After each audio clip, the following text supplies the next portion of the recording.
What's up, MMA fans? It's Tudor Leonte from Sherdog here, and today I'm with Professional Fighters League welterweight contender and 2019 champion, Mr. Ray Cooper the third. Hello, Ray, and welcome back on Sherdog. How are you? I'm doing good. Thank you for having me, and yeah. So you're coming off first round submission victory against Jason Ponet at PFL 2. But before we talk about that, I wish to ask you how good was, to get back in the cage after being forced to take 1 year off. I felt good. It was I was missing it, and yeah, it was just real good to get back in the cage and just feel the whole aspect of competing, and it was a very very satisfying feeling. How did your camp go? It went good. We started about 2-3 months before the fight, and I'm just getting back into it. I was off a while, so just getting back in the feel of things of running and wrestling, and but it came back naturally, and I just love to train and compete, and it was an awesome camp, and that was just the beginning, and we still have a couple 3 more fights or 1 more fight to the playoffs, so I'm only gonna get better and get more in shape, and my finish is gonna be more faster. Did you work on something in particular during your recent camp? No, I never work on nothing much. Just doing the same things I do every single camp. My main focus is mainly wrestling and grappling, because most of the time the fight's always gonna go down to the ground, because people doesn't like to stand with me, and yeah, when I put the pressure on people, they usually back up, and I just got to be more strategic, and then if they don't like stand and trade, I'm gonna take them down, and that's what a fight usually ends up. I can see why your opponents don't like to stand with you, but I'm pretty sure also that you don't believe in cage rust, since you scored quite a spectacular performance as soon as you start competing again. Yeah, I don't believe it on ring rust. It's just you just gotta get used to it. I've been fighting for a while now. I started when I was 18. I'm 28 now, so I feel like in these last couple of years I had more maturity that I've gotten through fighting through the PFL, and I just feel real comfortable, and yeah, it was just an awesome night. So the PFL forces the fighters to stay 17 days inside a bubble before the fight. How was life inside the bubble? Oh, it was terrible. I was stuck in one room, and yeah, I didn't really like it, but it comes with you got to do what you got to do to compete, and we got to follow the rules, and yeah, it didn't affect my performance. It's not going to, even if they quarantine me for 30 days before the fight, and I still gonna find a way to train hard and finish my guys like always.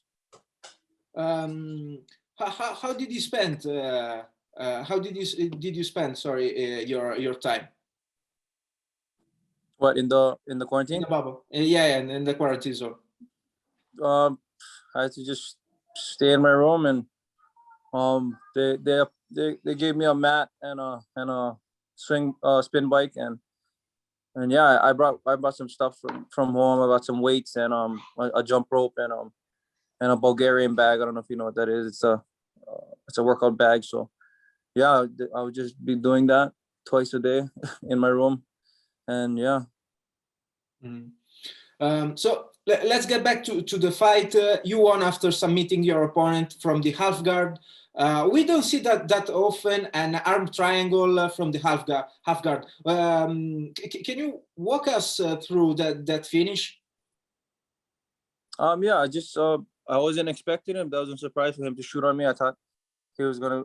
He's a stand-up fighter, so I thought he was gonna stand and trade with me. But then he surprised me with that shot, and And yeah, once I got on top, I wasn't really going for that choke.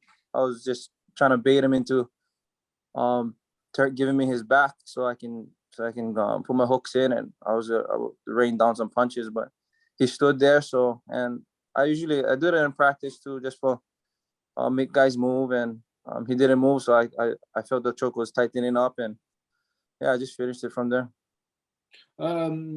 Were you surprised that, I mean, from the outside, it looked like he didn't do much. I mean, to defend the submission, or I don't know, to try to escape out the position.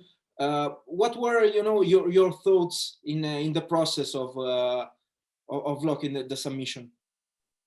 Yeah, I think once I got his arm past my neck, he was I think he couldn't move already, and I think I hurt him with the slam too. I slammed him pretty hard on my shoulder, went right into his nose. So I think he got dazed from that, and he was really was trying to recover.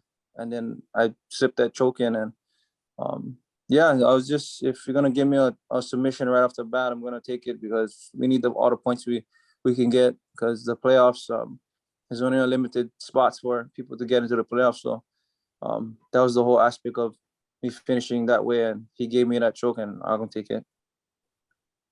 I mean, knowing your fighting style, you are always looking, you know, for a finish. You are always looking, I mean, as far as the particular PFL format offers, you know, to get as many points as possible. I, as far as I guess, you are going to do the same thing, to look for the finish in the upcoming fight as well. Is that correct? Yeah, I'm gonna try to finish the fight all the time. Um, Everybody knows who's the most exciting fighter, and I always bring a fight, and I can just go play patty cake or play wrestling. I'm gonna really try to fight and try to take my opponent on, and entertain the fans at the same time, but also competing and showing that this is not only just one play sport; it's real fighting. So yeah, whoever I match up with next, I'm looking for a finish them too. On the same event, fought also a former UFC and Bellator fighter, Rory MacDonald. Have you watched his? Now, given that you are both in the welterweight division, have you watched his fight? I didn't see the finish because I was just coming off of London, but I saw it. I saw it after, and yeah, I saw his choke of what's his name, Curtis, and yeah, it was good. Would you like to give us your opinion on that?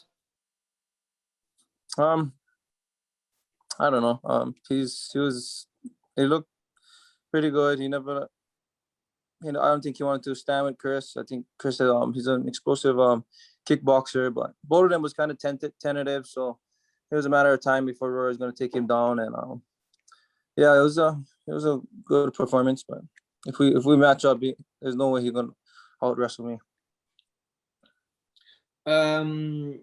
Did it bother you, the fact that you are, you know, the 2019 champion, promotional champion, and he's a promotional newcomer, and he headlined the event while you were giving you were given, sorry, the co-main event spot? Yeah, it was a little irritating, but I understand where they're coming from. He's a veteran in the sport. He fought for the UFC title. He was a contender. He was a champion in Bellator. So I guess he has more what is it called? He has more experience than me, and he's been in a lot of big fights. And business wise, it was all right. But when it comes down to it, I'm the main event every time I fight, and it doesn't matter if he's gonna be a fight before me, because sooner or later me and him is gonna match up, and um, it's gonna be a bad night for him. Do you believe? Do you think that you and MacDonald will clash sooner or later? Yeah, I really don't know. I would like to fight him, right after if they want to match that fight up, this next fight. I'd love to fight him this next one, but I really don't think they're gonna match it up. I think they're trying to wait for the finals, but yeah, I'll be happy to fight him and get him out of the way right in the beginning, and just focus on getting back to the championship. Sir, before I let you go, do you have any last messages?